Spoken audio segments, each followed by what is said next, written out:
Welcome to Psych for Psychology, a Nystrom & Associates podcast. Our host, Brett Cushing, is a licensed marriage and family therapist at Nystrom. Each week, he talks about all things mental health and therapy with guests, and you get a chance to dive into specific psychology topics that help promote personal development and wellness. And now, your host, Brett. Hello, everybody. Welcome to Psyched for Psychology. My name is Krista, and I'm here with Brett, and we are going to be talking today about, drumroll please. Well, this is exciting. Neuroplasticity. This one is going to help you to feel very smart at your next dinner party or, kind of conversation out and about, because you can say, well, neuroplasticity is a topic that you're going to sound It's fascinating, yes. Yeah, exactly. And right. So it's a fancy sounding word for a not so fancy, it's a pretty simple topic. But basically, I'll just kind of break down the word and then we'll kind of go from there. So okay. Neuro is the first part. So neuro, that refers to basically the brain, neurons or the brain cells that we have. And so referring to the brain, and then plasticity, obviously, is the ability to be shaped, molded, altered. So neuroplasticity, the brain's ability to be kind of pliable, shapeable, etc. So what does this have to do with anything? Well, you might know someone in your life who is very set in their ways, or even maybe yourself. Brett's laughing. I can't wait to hear more about this. And so I think a lot of times people have this impression that, I am what I am. I am who I am. I'll never change. You can't teach an old dog new tricks, right. Kind of all those things. Well, there's a growing body of research that actually shows that the brain is much more pliable than we ever imagined. And that we can kind of work on it anytime, any place, any day of the week. So, yeah. So there's hope. There's hope. There's hope for me. Yes, exactly. Right. So we kind of left off our last podcast about this, because some of us, we can think, I'm just an anxious person. Yes. Or I worry or I ruminate all the time. And yet this is really fundamental to therapy. It really, really is. Because it shows us that what's happening in therapy really works because of our brain and how it functions. The brain can change as much as we tell ourselves, I'll never change. And there are people I know that are listening and they're saying, I will never change.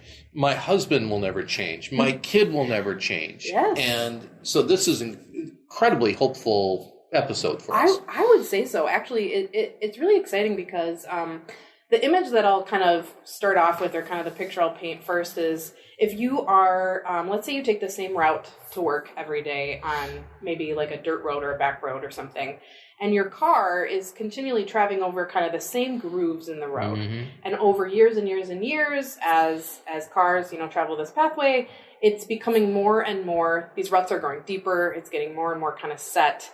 And, basically that's kind of how it works with our pathways in our brain, is the more we go over a certain pathway, the more that's going to become like set for us, right? Now, can we go and start a new one? Absolutely. Just like we can go start a new path to take to work, or we can start a new path in the dirt road or whatever. Mm-hmm. So it doesn't have to be so, the same old way. So that's kind of a helpful image, I think, that I like that. Yeah, I like that. It's really helpful. I always think about like walking on a path. That too. And especially in wintertime, thank God we're getting rid of some of the snow here in Minnesota, but at the beginning of winter, you can see paths, right? And you walk it because it's the path of least resistance. Yes. It's worn down, it's so easy, and so it becomes very effortless. Exactly. And so our habits and our behaviors, our patterns are very effortless because we go there all the time. And yes. So actually, to go with your analogy about driving, it's harder to go off-road. It is. Right? But therapy, very much so. Maybe it's a little corny, but therapy allows us to kind of put it into four-wheel drive where we don't have that option. Love it. So that we can we have the ability, we have kind of some extra support. Absolutely. To start forging those new pathways. Exactly. No, I love that because, and I should back up too and say, okay, what do we mean by this road or this pathway? So basically thought patterns, that could be a thought pattern. So things like I'm an anxious person. That could be one. I always mess up. It could be any sort of belief or thought you have about not just yourself, but like anything. Even something as simple as the saying like money doesn't grow on trees, right? Like if you've been told that your whole life and you've thought that your whole life, that is just set for you, and you might have a hard time seeing things differently. So thoughts, behaviors. So this could be actions you're taking. If you're so used to doing a behavior and it's like not working for you, it might seem hard to change, but you absolutely can. And then finally, feelings. So feelings can be kind of a neural pathway as well, where it's like, I always have this response to this. And so it's just in this groove in my brain, and it's still right. I like there. that. It's in the groove. It's in the groove. It's in the groove, and that's where I go. Yes. I go there because it's in the groove. Exactly. I like that. Exactly. And there's really, as I understand it, two types of neuroplasticity. Okay. There's structural, and then there's more functional. So structural is, it's basically meaning that experience or memories change as a brain's physical structure changes, whereas when we're talking about functional, now we're dealing more with like damaged areas of the brains can actually heal. Okay, I'm glad you said that. Yeah, because this doesn't just have to do with our own kind of thoughts, feelings, and behaviors. This has to do with like actual brain injuries, right? Like this is so stroke or TBI, traumatic brain injury. Right. So the brain absolutely can heal, and that's great. It is fascinating. The brain is absolutely fascinating, and this is such an encouraging topic. And to underscore what you're saying about these grooves, that we get into, a lot of people don't realize when we're born, we have about 2,500, let's say, of these grooves. Okay, about 20 when we're born. They call them synapses. Oh yes. So we get 2,500 of them, but by age 3, we have about 15,000 of them. Oh my goodness! So there's a lot of growth that happens. However, when we become adults, we have about half that number of synapses. What? Yeah, isn't that like what a bummer? I didn't know that. Yeah, you'd think we'd have more and more. I thought you were going to say more. Why don't we have more? Wow. Why don't we have more? Like if the brain is growing and like you're saying, it's malleable and it can change and we can develop more of these grooves. Why is there less? I have a thought. Do you have a thought? I have a thought. What's your thought? Well, my thought is I'm thinking of the concept of pruning. So when so pruning, basically, if you think about pruning a garden and you're clipping away leaves and branches that you don't need or that you don't want, the brain does a similar thing where if we don't use certain pathways or certain parts of the brain, they get pruned. So our brain is like, we don't need that anymore. So we're just going to move along and discard that one. So that's why I was like, okay, I bet we start off with a bunch and then the ones we don't use get pruned or kind of, discarded. So is that kind of what you were thinking? Yes, absolutely. Yeah. Lose it or use it or lose it. Yes. And it's kind of that idea. And then the one we are using, as we were just saying before, I'm going to go there all the time. It's super easy. Exactly. Right? Like I remember the first time I'm riding a bike or the first time I'm driving a car, I didn't have any of those synapses, right? And it was so stressful. Yep. And you just want to give up riding the bike or driving the car because you got to think, okay, I have to check all my blind spots, all my mirrors. I have to signal. I have to, I got to keep looking far down the road. And all these things we're thinking about because the synapses aren't there, but we're developing new ones. Yes. And so now we get in a car and we can eat a Big Mac and we can text on our phones and we I never do all this. Yeah, well, at least we think we can. Yes. But there is so much we can actually do without even thinking about it because we're actually reinforcing or utilizing those new synapses. Yes, that is such a good example. Actually, that's helpful because I was trying to think of something like a good example of this, but driving is totally that because when you start off, it's brand new and it's kind of scary. And then now it's like you can get in the car and you don't even remember the drive once you get to your destination. Right. Yeah. You sort of don't think about anything. Right. Yes. So for all of us, if driving is just one of many examples in our lives, it's like how many of those things do I just do because it's familiar and I've always done it that way? Right? Right. And therefore, I think people sometimes use that as a reason, myself included, to not try new things or not try new ways of thinking or acting because they're like, well, I don't like it. It's uncomfortable. It's like, that's because the neural pathway is not there yet. So that's all it is. It's just not there. It's like, okay, I got to trudge through the snow to create this path. And it does take a lot more effort. Yep. And it's doable. Mm-hmm. That's what we need to remember is that, it does take work. It does. It really does. It doesn't mean it's not possible. It's entirely possible. Mm-hmm. So it's very encouraging, and I hope people are listening and they have some ideas that, this can change. To underscore this, we did a podcast on this a while ago on fixed mindset versus growth mindset. Ooh, cool, yes. Yeah, and I love the story that I think it's talked about in the book about growth mindset, where for forever, as long as humanity's been on this earth, people just concluded a human being is just incapable of running a 5-minute mile. I know you run. Yes, but not a 5-minute mile. You don't? Okay. Well, you probably think you can't, and yet maybe you can, because for many years people didn't.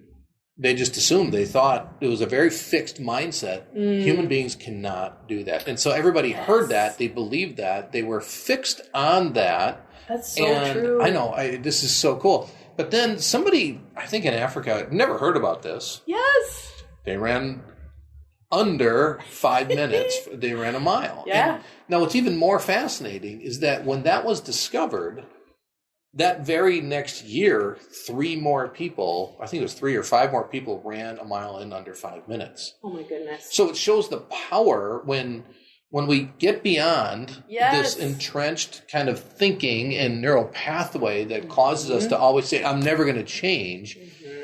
We really can. And just we need to believe. In fact, I ask my clients a lot of times at the beginning when I start to meet with them, do you see yourself, do you believe you could be over this or making progress on this 3 to 6 months from now? Nice. And I'm so encouraged when they say yes, because I know with that concrete hope, we're going to get there. Yeah. If they say no, I'm thinking, wow, we got to really do a little more work because these neural pathways are pretty entrenched. So. I ask my clients a similar question, not quite in that way, but sometimes I'll say, okay, when you think about a scale of 1 to 10, with 10 being like, this is absolutely going to happen, like, what do you feel? What's your hope for the future on this specific thing? 10 is like, I absolutely know, I'm confident that this can change. And especially use it with couples about the relationship, right? Where are they at with how possible does it feel, basically?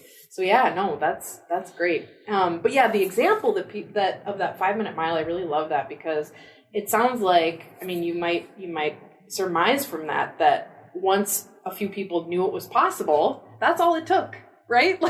That's all it took for them to be like, oh, this can be done. I'm going to do this. Right. You can almost see in your mind the new neural pathways beginning to develop instantaneously just by the power of belief. Exactly. So tell us more about neuroplasticity. What can we expect? How does this happen in our lives? Yep. So I think, like I said, it's a pretty fancy term for something that happens every day. I think it's one of those things where just even identifying the areas where you're feeling stuck or more rigid, and that's a really good thing to explore in therapy too, and it's one of the foundations of what we do in therapy is we try to help people identify what are their limiting beliefs about themselves, right? So limiting beliefs, and then as soon as we know what those are, we can kind of look and start to chip away and say, okay, what are exceptions? When has this not been the case? So if I have this belief, I'm a failure, right? Then we might start looking for, examples of when you were successful. Because again, if you have a neural pathway and a groove in the brain that says I'm a failure, you're not going to be thinking about all the times that you succeeded. Because that pathway, when you get the chance, you're going to go down the one that's more well-worn, right? You're not going to go down the one that's like, okay, but there were a couple examples over here. Right. It's almost like there's street signs, or names of roads. This one is I'm not good enough boulevard. And this one is... And it's well lit and it's very well marked and it's... busy, a lot of activity. It's always plowed. It's always Right. And yet there's this There's this real dark one. Yeah, like into the woods. Hard to see, right? You drive by it all the time. You don't even know it's there. And that's the road that says, I can. Exactly. There's like a little worn out sign next to the road like that a says, candle, Yes, like I am capable. There's like, exactly. And going with that analogy a little bit too, it can actually, if we were to look at that, it could look a little bit daunting, a little bit scary. We could be apprehensive. In fact, this is what I find when I work with people who've gone through substance use, treatment addictions. Yep. At about that 6-month road, they're kind of at this point of ambivalence of, do I want to continually go down this path, this new pathway, this new road called sobriety? Yes. Or do I want to go back to my addiction? And I find usually about that 6-month mark, they're at that point of ambivalence. Where do I want to? And the reason they don't want to go down sobriety is simply, I don't know what that's like. Yes, it's not familiar. Like, who wants to drive someplace you're unfamiliar? Yep. You drive in some other country. I remember I was in Brazil. I mean, they got lines and signs. Nobody paid any attention. It's kind of like, when you leave a sporting event and everyone's just sort of right next to each other and you're just cutting in front and things. That's kind of how I was driving in Brazil. And it was like, whoa, how do we get anywhere here? Because it was so foreign and it seemed kind of threatening. And I think that's what it's like for people when they're dealing with that 6-month mark of some addiction. The devil is more appealing than the devil you don't. So sobriety is what I don't know. This is a whole different synapse that I'm afraid to go down. However, addiction. I know what to expect. I know what to expect. I know the rules. I know how to survive. I know how to thrive. I'm comfortable with that. And you can almost see the synapses and the pathways there in the brain that they're struggling. Which one am I going to go down? Well, and that's exactly right, because it is that crossroads. They are working on the new pathways, right? Because now they've been sober 6 months. Well, in the grand scheme of things, like depending on how long they were in their addiction, that might not be very long. So then when we think back to those neural pathways in the brain, those are being worked on. But again, like you said, they're not as familiar. They're not as well worn. And there's a lot of unpredictables. And it's like, okay, I don't know. Right. And you also said something else important, I think, which is you said the word survive. Because it kind of struck me like so much of what we do is based on this survival thing, right? And I was like, why does our brain do this? Like, why does it keep us stuck? And you had said something about survival. This is how I know how to survive. So again, we are so hardwired. I can't overstate this. We are so hardwired to survive that we will stay on a path that is in the long run not good for us because it's familiar. Because we're not, looking over our shoulder, because we're not on edge. We're just like, this is comfortable. I know what to expect, even though it's sometimes terrible. I will choose it, right? So good you brought that up. And I'm hoping people are listening. Yes. And feeling they can say to themselves, it makes sense that I keep doing this. Because it does make sense. It does. There's no need to be beating yourself up, living in shame over these old behavioral patterns. It totally makes sense. We make it sound easy. It's just like, just instead of going left, go right and build a new neural pathway. Call us if you have problems. Exactly. Right? Just do something different. Just change. You know. So we're not trying to indicate that this is simple to do. It's simple to understand. It's simple to understand. That's right. And it gives us hope. And my hope is that people are listening and they're saying, all right, I've got hope. I really can change. It makes sense that it's really hard. Yes. Well, and actually, so I thought of another example because I was like, okay, the addiction example is really good. The other one, and maybe my fellow people pleasers will relate to this one, but saying no or setting boundaries. So again, this was not something that was familiar to me growing up. This was not something that I really understood. Again, no one's fault. We're not blaming anyone. But what I always saw was, and maybe it's being a woman, I don't know, is you just go along to get along. You're very agreeable, and it's partially my personality. I'm very agreeable. And I think that's a good thing in a lot of ways. But again, when I think about what I saw and what was familiar, was not to really take a firm stance on something or like be aware of what I want to do or what I need. So when I first started learning how to say no to people, And I'm talking about stuff like, no, I'm not available on Friday. Stuff like that. Mm-hmm. It was so uncomfortable. Mm-hmm. The reaction I had shows me how true this neuroplasticity thing is, because it felt so uncomfortable that it felt like I was almost doing something incorrectly or wrong. Maybe not morally wrong, but maybe a little, right? Like to say, no, that doesn't work for me. No, I can't do that. Something that simple at first was like, this is so awkward. Right. The lack of ease at doing a new behavior sort of betrays that it's actually healthy and helpful. Yes. Because this is so hard. And yet we know it's not going to be easy. Yep. But our brain will, because of how entrenched these existing neural pathways are, it's so easy for us to convince ourselves otherwise. Exactly. And so then the good news is, though, so this was back when I first started going to therapy in college, it became easier as I practiced it.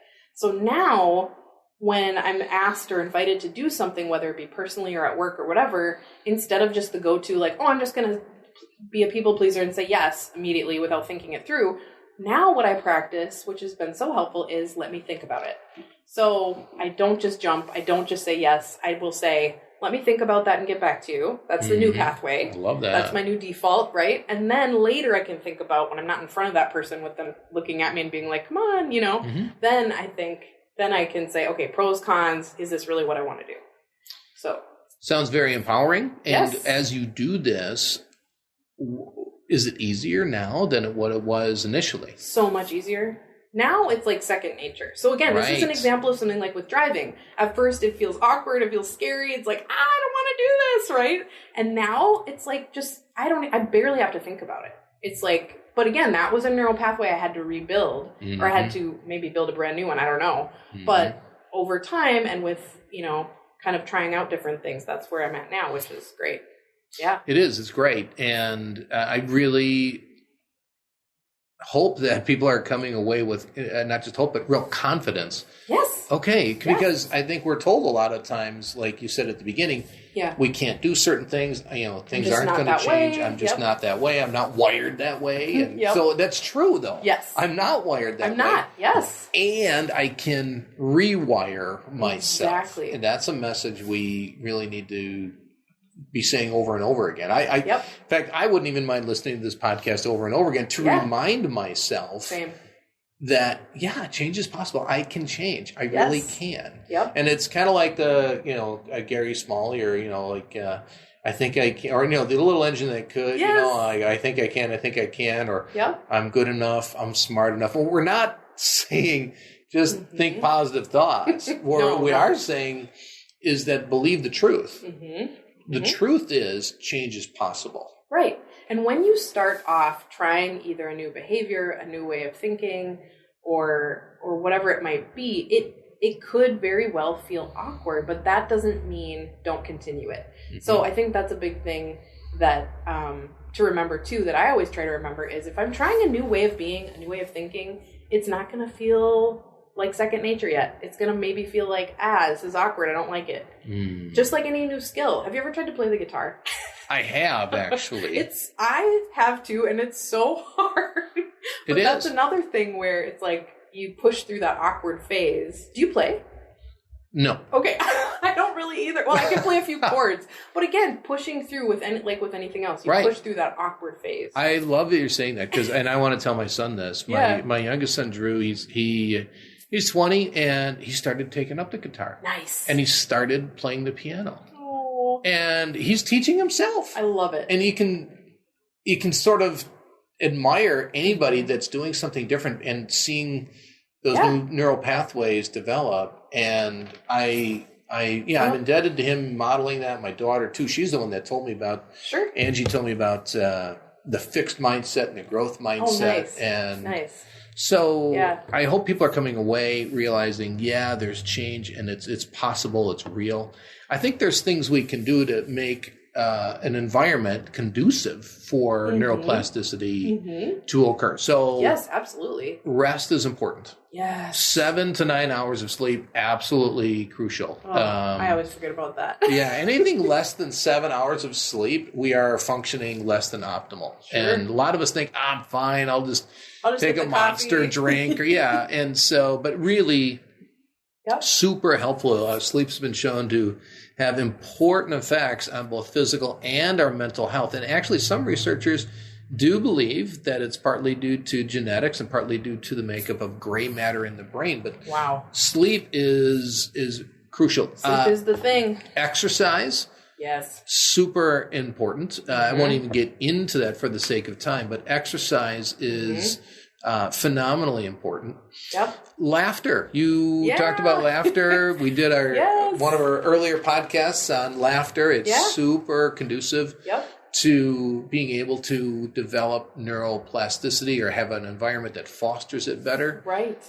Mindfulness. We've done some episodes on mindfulness. Super helpful. That really, there's been so much research done that on brain scans that show when we are engaged in mindfulness, like 10, 15 minutes a day. Wow. The left hemisphere, I think it's the left, activates much more. Sure. And so there we've got brain scans. We talked about EMDR, and we know from all the EMDR trauma research that we have brain scans that show neuroplasticity actually occurs. And so some of the visualization things we do that we talked about earlier help.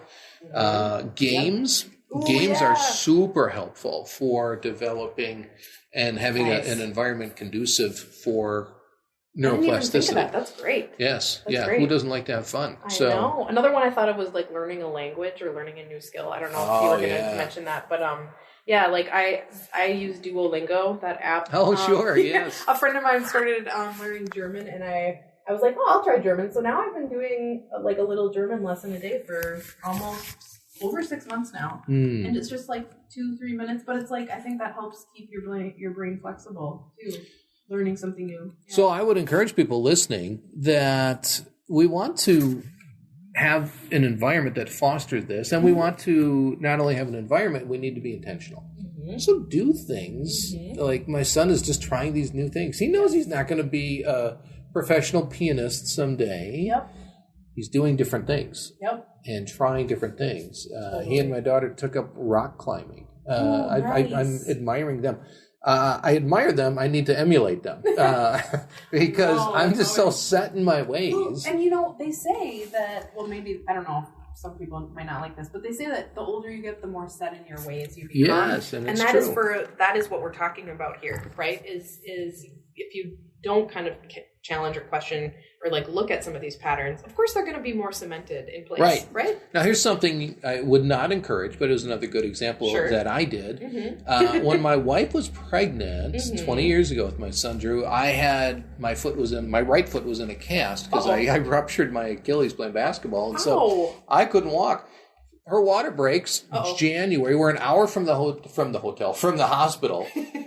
Her water breaks about 1 a.m. It's like -10, and I have to drive her to the hospital. No. So I'm driving with my left foot. It was so bizarre, and I really had to think about it. But I had to get her and the kids down to the hospital. But it was so weird driving. Now I don't even know if it's legal, but in that case, I had to do it. Sure. But we want to do things like that where we're saying, I've got to try this. I'm going to sit in a different place than I normally sit. I'm going to brush my teeth with my left hand instead of my right hand. Little things we can do to be intentional. Yes. Because what we're really talking about is growing, and we can continually grow over and over again throughout life. And the tragedy, I think, is that older adults feel like they don't have anything to contribute. They feel like, what relevance do I have? And yet they can still grow. They can still learn. My parents are 85, and they just started a Bible study on the New Testament. And I love that. I'm like, that's great. At 85, they're still learning. They're still growing. That's and growth can still happen. Don't let it stop in your life. Yep. I have one more thought too about the laughter thing you had mentioned earlier. So if you want to, I think one of the funnest and easiest ways to kind of practice this neuroplasticity is start trying to see the humor in any given situation. And of course there's going to be situations that are serious, right? So I'm not saying you have to laugh at everything, but this is something that I think helps me the most is if I'm not laughing or kind of seeing the humor in things, that I think I have a neural pathway of just seriousness and taking myself really too seriously that actively counteracts. So when I can laugh at myself or laugh at a situation, it's like I'm working on the pathway of it's all is well.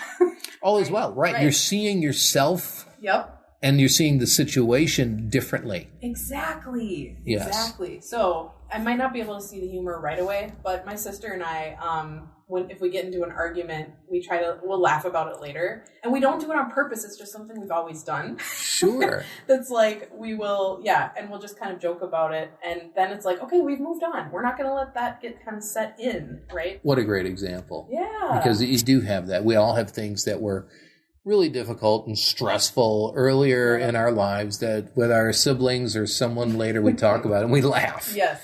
And that's growth. That's growth. And we're all about growth and change and hope that people have more confidence and hope that you actually can change because of neuroplasticity. Absolutely. Well, we look forward to joining you again next time and glad you could join us today. Thank you as always for listening, and please be sure to leave us a review. While this podcast can't be a replacement for therapy, we hope you enjoyed our discussion today and join us again next time. Nystrom & Associates is always available to those who are struggling. If you find yourself in need of support and help, please check us out at nystromcounseling.com.